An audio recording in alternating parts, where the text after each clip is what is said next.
the third seminar for tonight. It's going to be about building portfolio and presenting your art by Tatiana Arocha. Tatiana Arocha is a visual artist from Bogota, Colombia, based in Brooklyn, New York. Arocha grew up in the midst of nature, camping since childhood with her family across the diverse ecological regions of Colombia. But it was the Ensenada de Utria in the jungles of El Choco which ultimately shaped her artistic worldview. She has understood since she was very young that nature needs to be explored in order to find a real connection. And flora and fauna should be encountered in their natural habitats to be fully grasped. Arocha's art practice involves creating layered detail, graphic compositions, and application of digital techniques learned in her earlier professional career as a graphic designer and illustrator. She has exhibited in the US, UK, Italy, and Colombia with solo shows at Sugar Hill Children's Museum for Arts and Storytelling, Yale University, and Queens Botanical Gardens. Group exhibitions at Wave Hill, Brick, the Wasaic Project, and in the New York City subway via MTA. In 2019, she received the Sustainable Arts Foundation Individual Award for Mixed Media. Tatiana, the floor is yours. I've worked for 14 years in the as a graphic designer. Well, 14 years in New York, and I worked in Colombia another 6 years of that. I started working as I was studying in college. So overall, I've been over 20 years working in the design industry until I decided to make a shift into my practice. So all of the things that I am going to be sharing with you are things that I learned through these years of working as a designer. And some of them are things that I've been learning as trial and error in the past year after COVID, especially with the first part. So I'm dividing in three parts. I'm dividing in three parts this conversation. One is virtual studio visits, another one is portfolio, and another one it's proposals. So the virtual studio visits is something that when COVID started, I have some of my first studio visits, and they went horribly wrong. And I kind of went into seclusion. And when I realized that this was just going to be something that was going to be happening, that was just going to be present for a much longer time, I realized that I needed to shift this idea of not just being isolated and to make it more active and be more active. Otherwise, I was just going to stay still. I started to think about all of those lessons that I learned,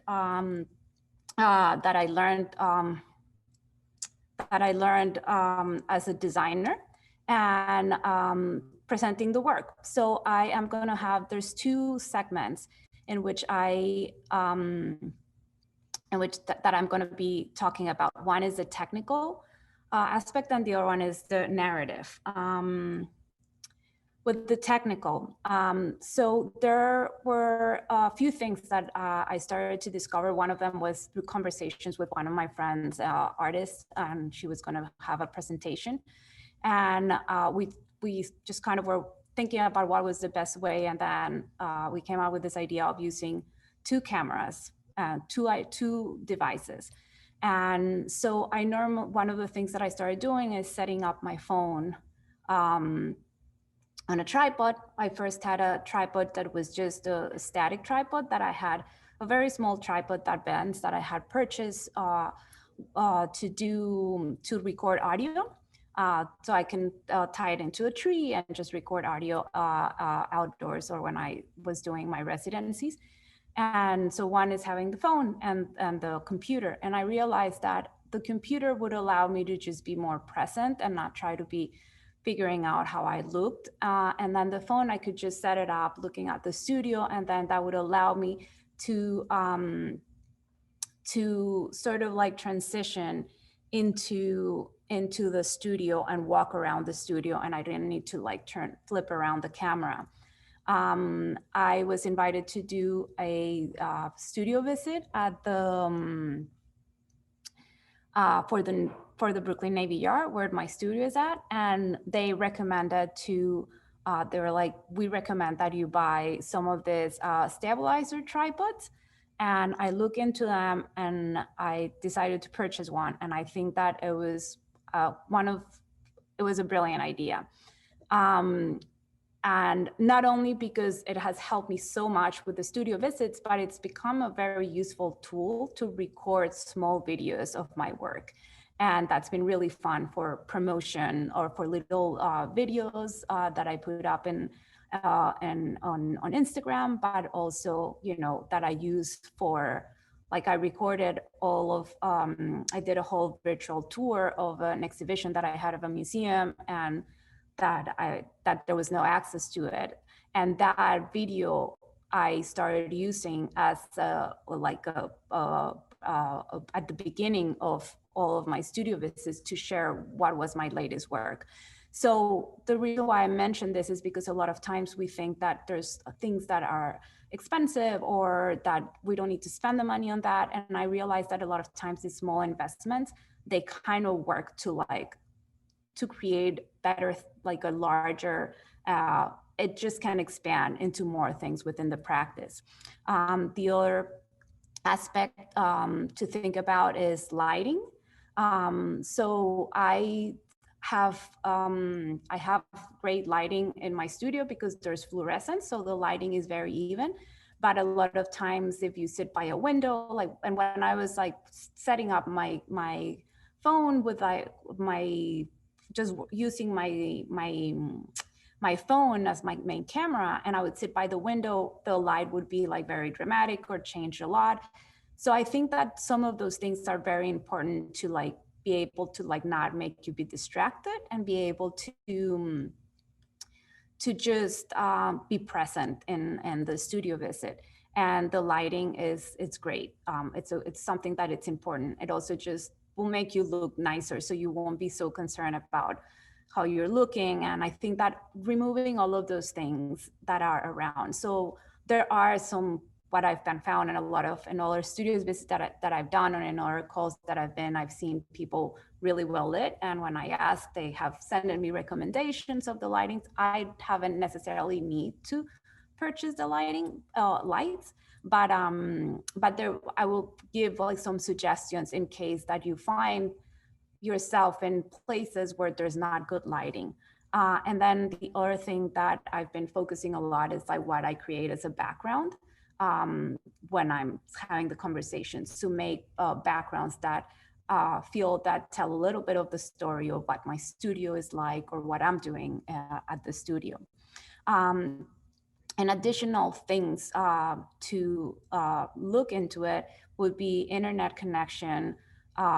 Just make sure that your phone is off and out and not disturbed. So there's no like distractions. I think that a couple of times I had, because when you put both cameras and you have both on Zoom, and then a call comes in, the Zoom call gets interrupted, and then, you know, like I can see myself, like even like starting today, I had set up, you know, everything, and some things didn't work out, which is kind of interesting that I'm giving this and I have like some flaws in my setup, you know, like my headphones for some reason just were not connecting to the computer. So like now I'm using the sound that it's in my environment. But I think that that's one of the things that I've been very careful about, is like to make sure that the headphones are connecting to one of the devices that I'm using. I'm normally, you know, connect them. Like if you're using headphones that are like a wire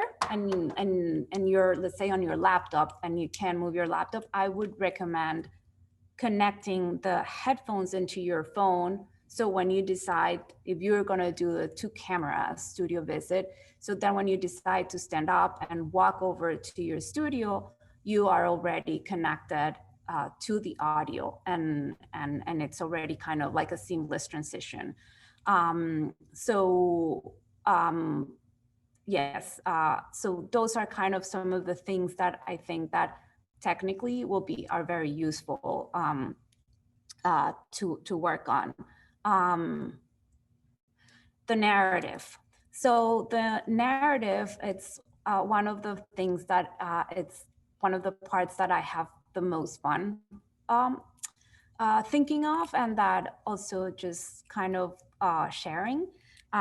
When I started thinking about the narrative for how I wanted to present my work, I first started like thinking about what would I want to know from our artist when I see their work, like what is it that I want to find out, and then once I think about what is it that I want to learn from our artists, then I think into what is it that I can give away or I can share from my work. So I've always think about sort of like a script.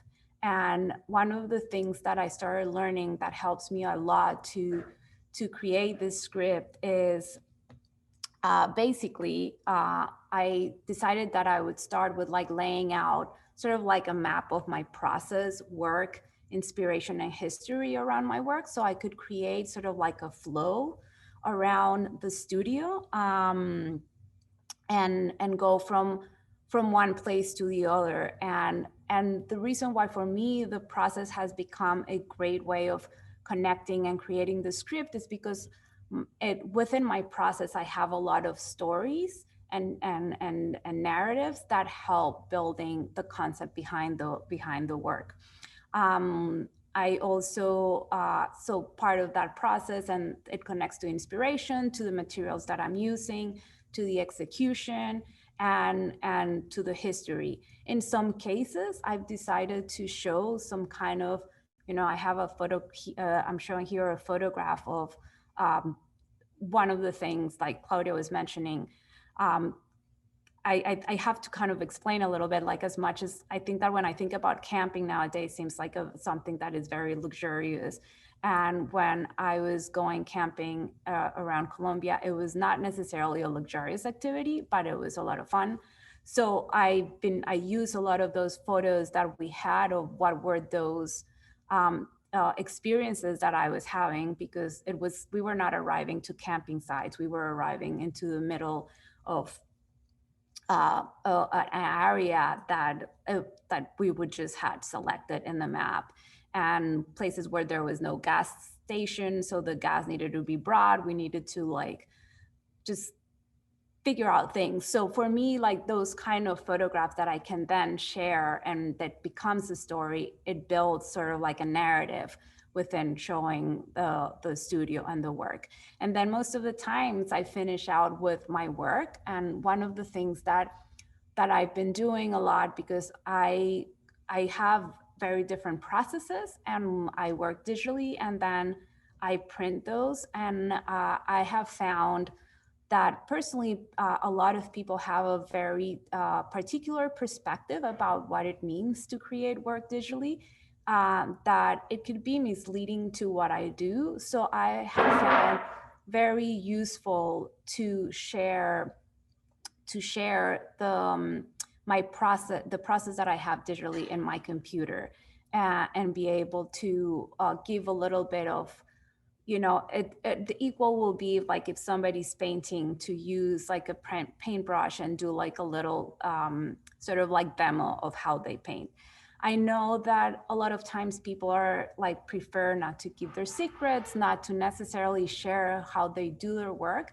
But I find that, like I've been finding that it's very enlightening for people to get to know more about all that process, because I think that, and I feel that I find myself in that place where I see people's work and I'm like, how do they even do that? And even if the solution seems very simple, it's just kind of fascinating to see how something very simple can become the piece of work that they do.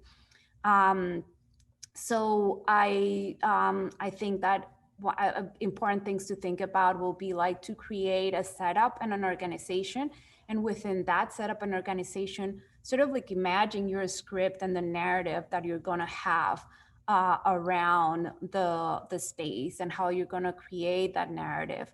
I also tell people, like when I start the studio visit, um, I sort of like walk everyone through what I'm going to do. So explain, like, I'm going to do an introduction, I'm going to show a video, then I'm going to take my phone, go around the studio, then I will come back, and then we'll finish, and then we'll have questions. Um, and um, and I think that I've enjoyed creating that process because it really allows me to just kind of dive into it. The last thing that I would want to say is that um, when you're one of the things that I learned from presenting work as a designer is that I needed to kind of detach from the work and sort of like imagine that, I don't know, that I'm in a commercial and I'm selling the work, or that may sound a little bit distorted, but I think that if you think of just talking about your work and what is your practice from like an outsider perspective, it allows a lot to just kind of imagine a different persona, and just kind of be able to detach of those mistakes that you make. Um, Portfolio. So I've divided into parts, website and then a digital portfolio. So as I said, I worked as a web designer for many years, and then I transitioned into other into motion graphics. But I also had I started in 2002 an online gallery that was up for a few, like for about till 2008. And so I was constantly thinking of how to show work. And when I started that gallery, the images needed to be very small. So now we have the ability to use very large images that take the whole screen. So these are the things that when I'm building a website, I think about. One is content. Um, and what do we have in the content? We have navigation. I think that, and I've gone through many stages of navigation. The navigation should be very simple, something that is just one click and people arrive to what they need to see. And then like the least clicks that somebody can have, it's very important. Include within that, like what I've decided to do personally for my website, because I don't have a very extensive number of exhibitions, and I have a lot of public art pieces that are just one piece here, one piece there. I feel that a lot of times to just have one, just unless that piece deserves one full page, I decided that I can combine the public art work into one. And then I can have the exhibitions. But what I decided is that I can have a menu that is like an umbrella for all those different ways of dividing the sections.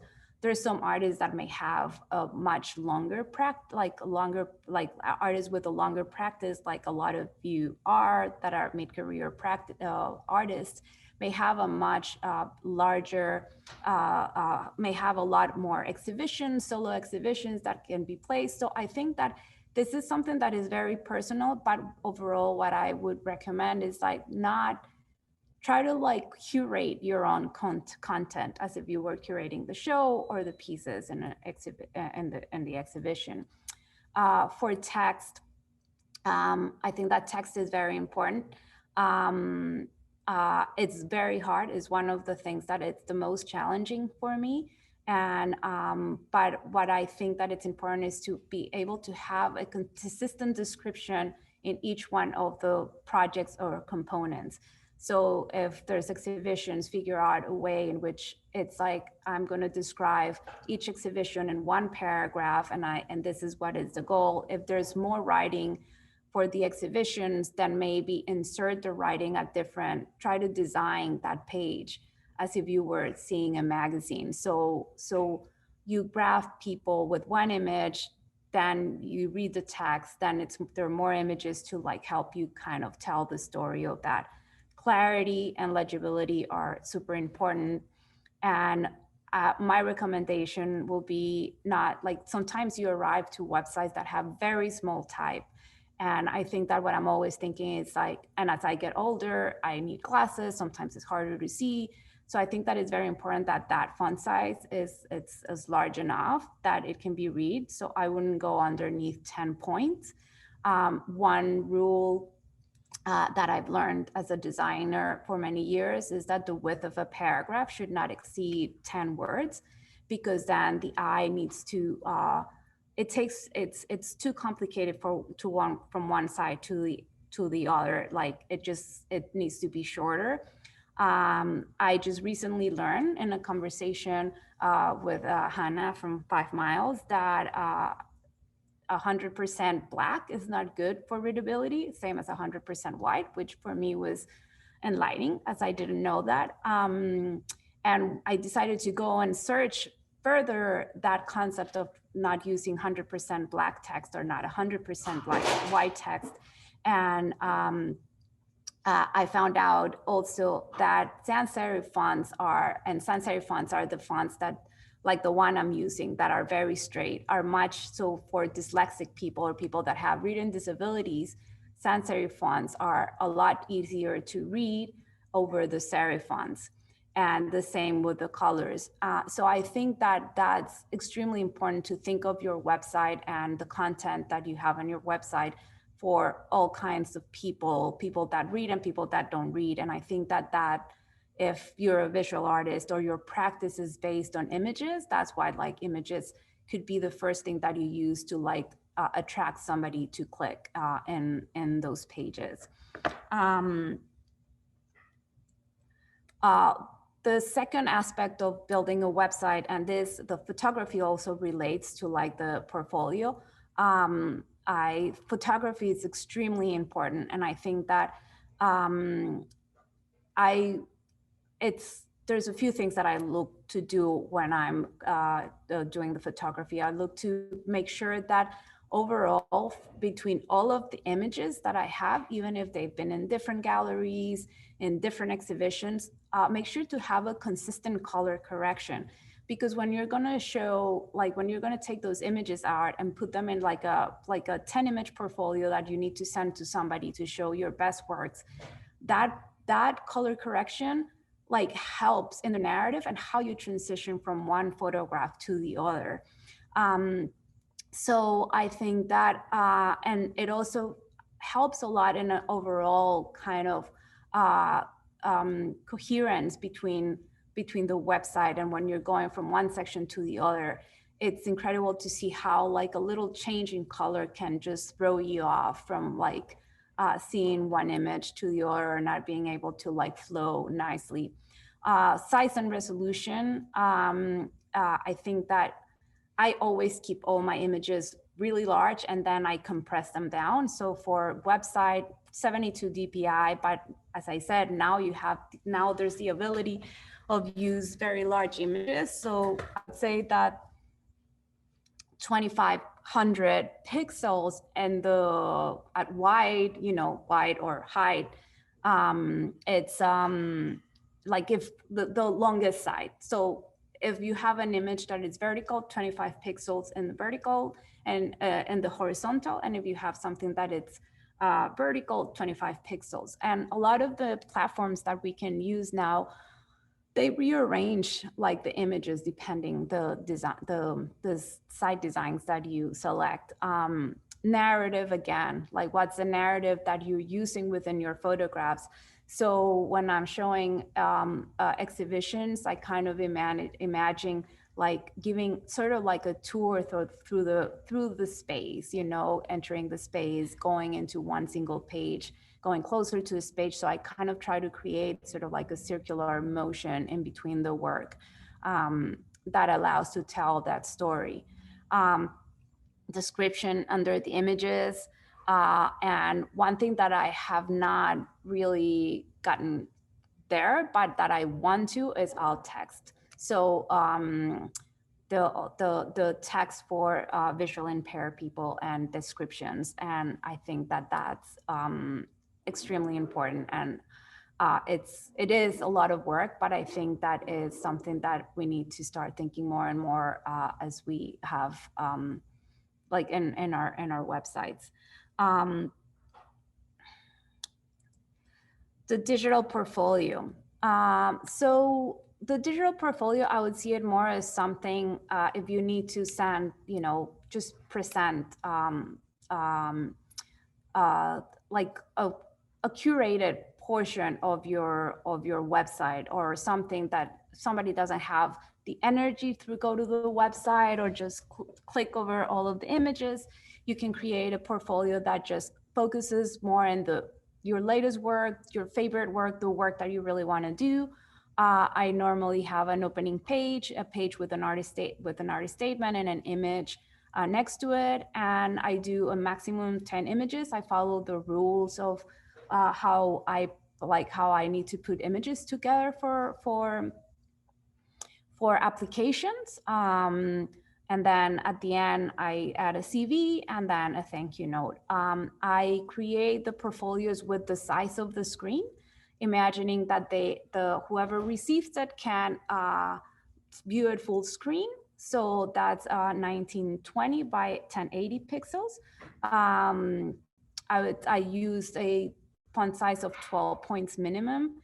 And again, the width of the paragraph between 7 to 10 words. I may have a little bit more in the one that I have. And again, the same sans serif, don't use 100% black or 100% white. And I think that the thank you is always a nice way of like just acknowledging that you're appreciative for that person's time. Part 3, decks.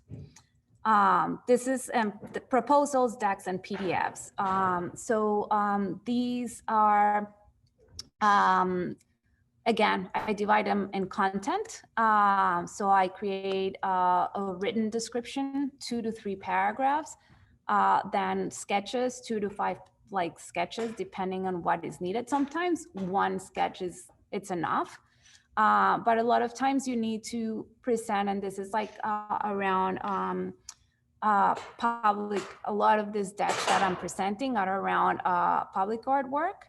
And so I think that a lot of times you want to, if you've been giving different views of the space, you want to kind of place the work in those different places. And then I do supporting images, artist statement, and CV. And I apply the same rules that I apply to the portfolio, to the digital portfolio. So with the sketches, I am not a lot of times people laugh, but the way that I work, I don't draw. I don't have the skills of drawing with a pencil and sketching.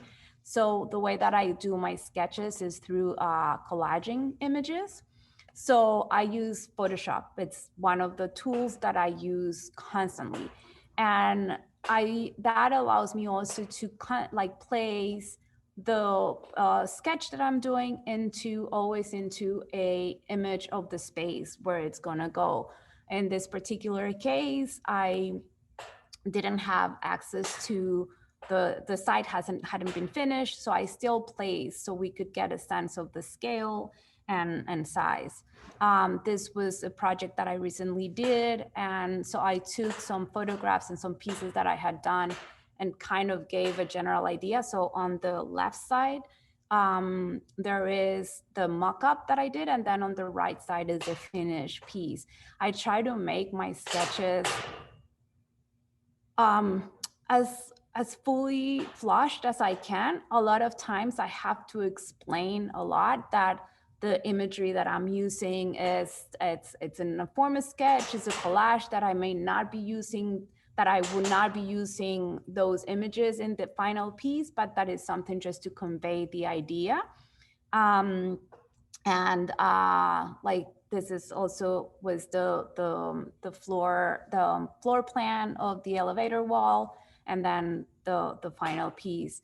So a lot of times when I'm presenting work like this for public art pieces, I do have to explain. And a lot of times I get asked, like, where are these photographs coming from? And what are these? And I need to go through the process where these are just referential images, and then they will be altered, and then they will be changed. And I'm not going to be using the same source because with public art specifically, there's a lot of problems with like copyright issues, and it's not like I can take the liberty of using images that don't belong to me and collage them.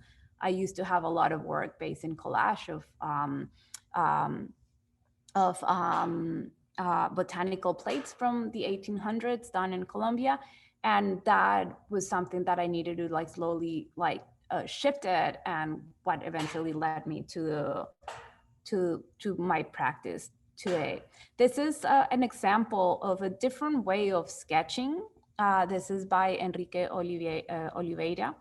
And this is, somebody that has incredible drawing skills, like take a photograph of the space, put a piece of vellum on top, do a drawing over it, and then photograph that, or go to a friend that has a scanner and like come with the materials and ask them to help you scanning the photographs at a good resolution, so you can then include those in the proposal.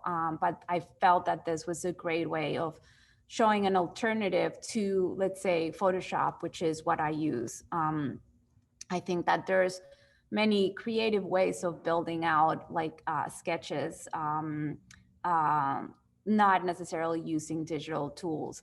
I personally, that's what it comes more naturally for me because of the work that I've done over the years.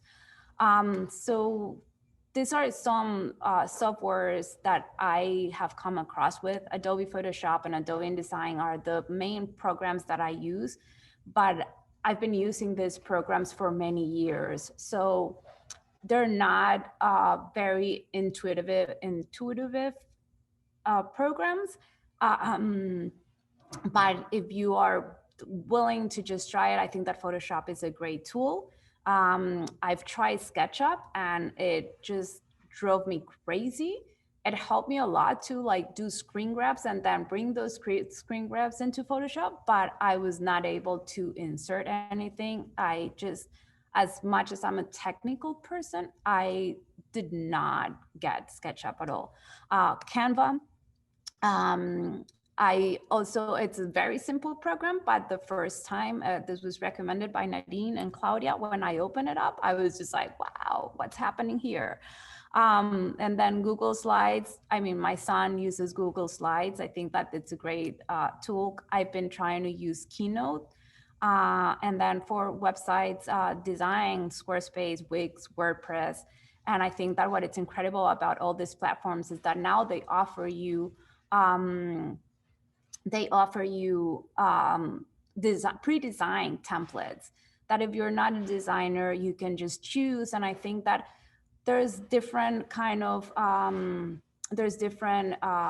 styles that are connected to, like, that are, I think that the photographers websites are really good they're really good tools for artists to start with those websites, because I think that photographers are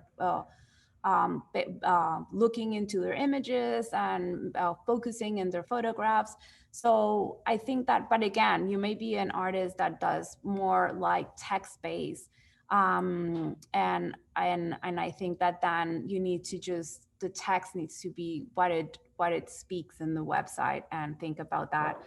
I would say that one of the things as a designer, and I think that because of the job that I had, I always was very used to working with other people that could support me with those skills that I didn't have. And I know, like, a lot of times it feels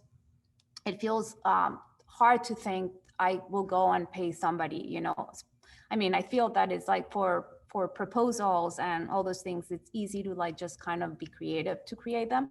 But I think that when you're thinking about your website and your photographs, to think about maybe establish a really good relationship with a really good photographer and figure out a system or a designer that can help you figuring out how to deal with like the platforms. um, it's a great investment. And once you have a system, it just becomes something that it flows really normally. I would say that one of the recommendations that I do is that to be extremely organized. So if you like want to minimize the amount of work, or you don't have enough money to pay somebody, but you still need to ask for that favor, just have a list of the images, have a very clear idea of how you want them to be photographed, figure out if maybe there's an exchange, something that you can exchange with your work, or figure out a system that can allow you to work on that. And the same with the design, like just be very organized. I think that the way that I see these things is that the better that things look and are more and show that you are a professional in your career, it will just bring you that work, that it will reimburse those expenses that you're doing. And just it will just elevate your practice, and it will give you access to those projects that are going to help you bring income to your practice as an artist. Thank you. What is a stabilizer tripod?